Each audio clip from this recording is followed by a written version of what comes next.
Do you need a 504 plan? Here's the thing. Everybody who's covered by IDEA is by definition also covered by Section 504. Not everyone who's covered by Section 504 is a student. And not every student covered by Section 504 will meet the criteria for eligibility under IDEA.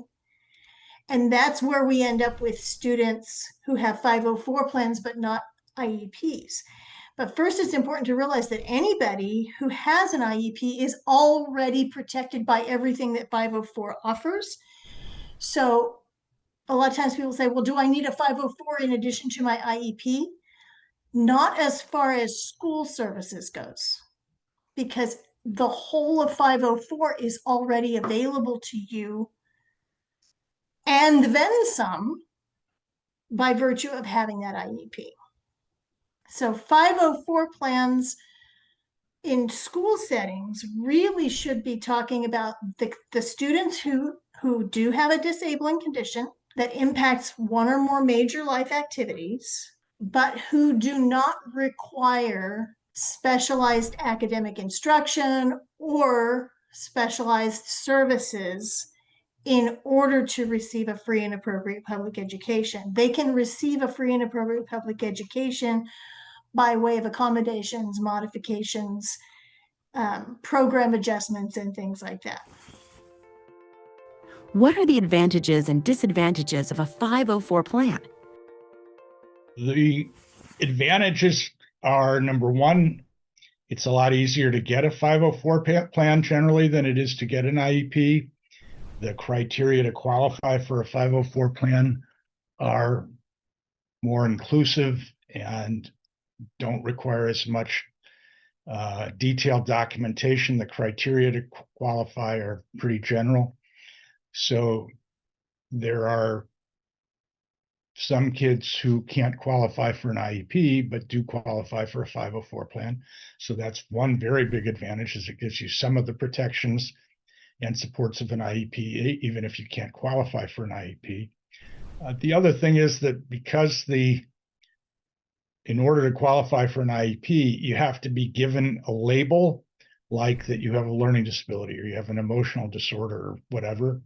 And the programming is oftentimes influenced by the label. It's not that the label is supposed to be like you're in that lane and that's the only lane, but nonetheless, the label often has an influence greater than it's supposed to on what the programming will be or who you're going to be getting services with and those sorts of things. And a 504 plan, in my experience, is less stigmatizing. So oftentimes parents are concerned about, do I want my child to have a label? And you can get a 504 plan as long as you have any diagnosed impairment, physical or mental, without the 504 plan then being it's a 504 plan for this label. It's just you have a 504 plan, and then the services are driven by what the child needs. So those are the big advantages, I would say. I guess the other thing is it's just somewhat more flexible, and there is a lot of kind of practical orientation to 504 plans being something that provides or is geared to provide support in regular education. Whereas, although many kids with IEPs are based in regular education, in some schools, there's more of an orientation that if you have an IEP, it's because you have more significant needs and you're more likely to be served in a more restrictive or self-contained setting. The disadvantages of a 504 plan are that there isn't a big bureaucracy in most places that goes with receiving 504 services, where there's a whole structure of teachers and case managers and therapists and so on who are attached to the special education programs. And so there are more people engaged in a direct way in providing services. So you're more likely to get some level of direct support rather than just accommodations or things like preferential seating or on-time testing or whatever. The special education system also requires in the IEP that the child have goals and objectives, which the parent gets to participate in developing. And there's no similar requirement for goals and objectives in a 504 plan. And the 504 plan, although it has a right for parents to participate and mechanisms for parents to challenge the school on any areas of disagreement, those rules are all much more developed with respect to an IEP than they are with respect to a 504 plan. So I would say as an overall matter, it's somewhat easier for parents to hold schools accountable with an IEP than it is with a 504 plan. How do you start a 504 plan for your child?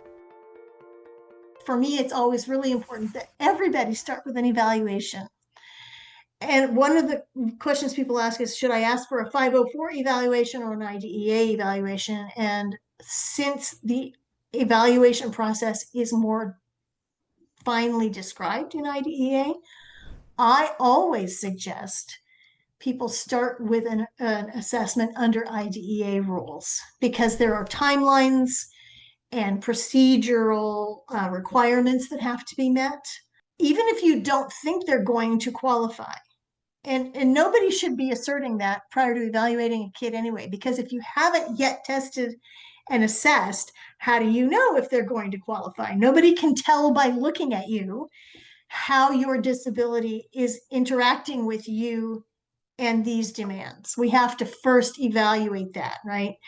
So I always start with the evaluation under IDEA. Do not be put off by, well, he's not going to qualify for special education. I don't care. Evaluate him, please, or her. We want to know what they need. We need to know their strengths as well as their needs. We need to know what do they do exceptionally well as where are the areas that they may have some difficulty. Because especially in terms of accommodating, we want to work with the areas of strength that the student has in order to accommodate for their areas of need. And if we haven't already established what those are, how do we know?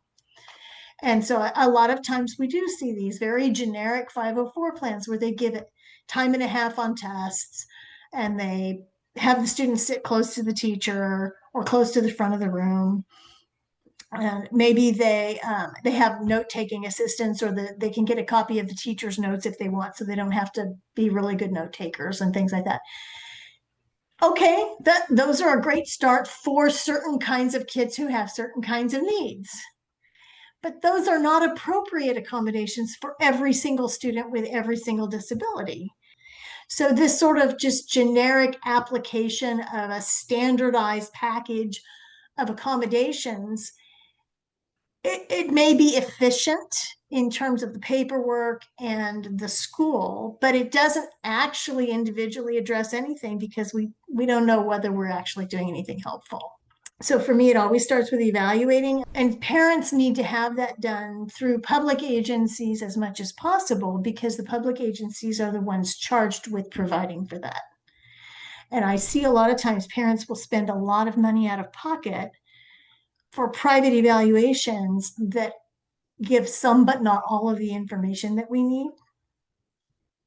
It's much better, in my experience, for them to start with the school district, with the public agency evaluation first, and then look and see, is there anything more we need? Did we miss something? Do we disagree?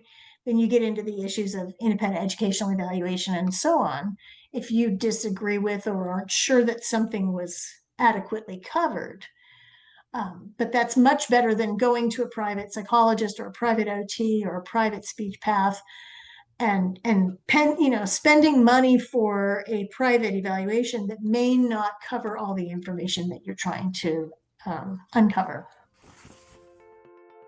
Can 504 plans have related services? The 504 regs say their needs must be met as adequately as their non-disabled peers. And it says that a FAPE can include regular special education services, accommodations, and so on.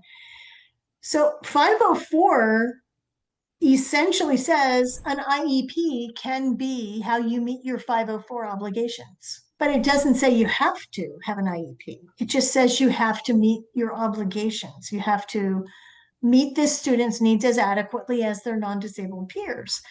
So I have had 504 plans, written plans, where the student received some counseling services because they had maybe anxiety reduction or self-awareness, self-advocacy needs.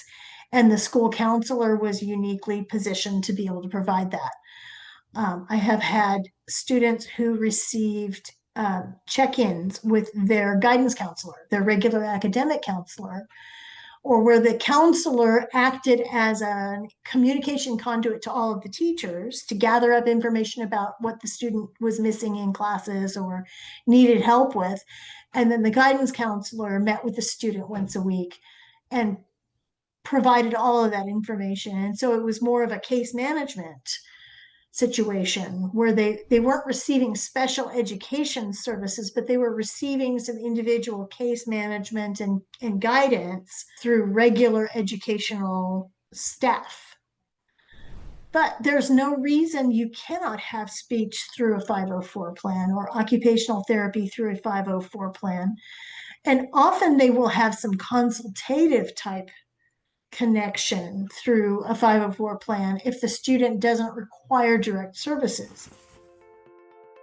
How do you solve 504 plan disputes at school? The first thing that I generally recommend is that it's always a good idea to just go up the ladder of the bureaucracy at school and try to resolve the problem informally. So you might talk to the principal, you might talk to the director of special education, or if you're in a school district where you can identify the 504 coordinator, talk to them. You may even decide to go up to the superintendent or the overall district director of student services or special education.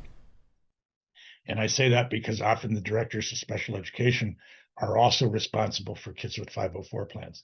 If none of that's effective, you have a right to file a grievance with the school district. You also have a right to request a due process hearing. And if you request a due process hearing under 504, the school district is required to appoint an impartial hearing officer, which generally means someone outside of the school district. And you're right to have a hearing with all of the things that a hearing entails in terms of due process, including the right to give testimony, submit documentation, have an attorney present, cross-examine witnesses, and so on. And then the impartial hearing officer has the power to make a decision about who's right or wrong. Depending on how that comes out, or even if you feel it's a big enough an issue in an emergency, you can go into court and appeal the decision in court. And then there's a remedy that was often widely used in the past, which is that there is a department of the U.S. Department of Education has an office called the Office for Civil Rights, and they have responsibility for investigating violations of 504 and for investigating when parents file complaints under 504. And then they historically have also had the power to decide if the school district is right or wrong.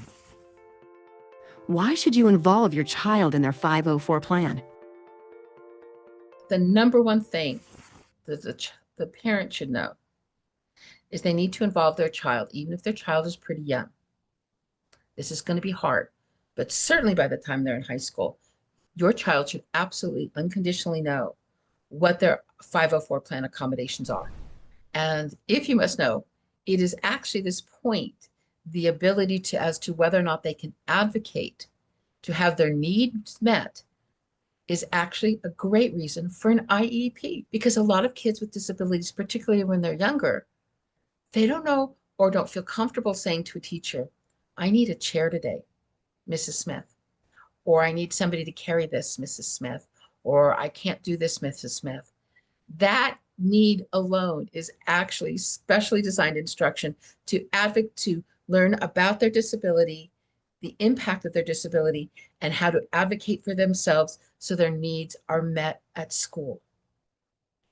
So the biggest thing and most important thing is start including your child as well as you can, as well as they can understand it. What are their needs?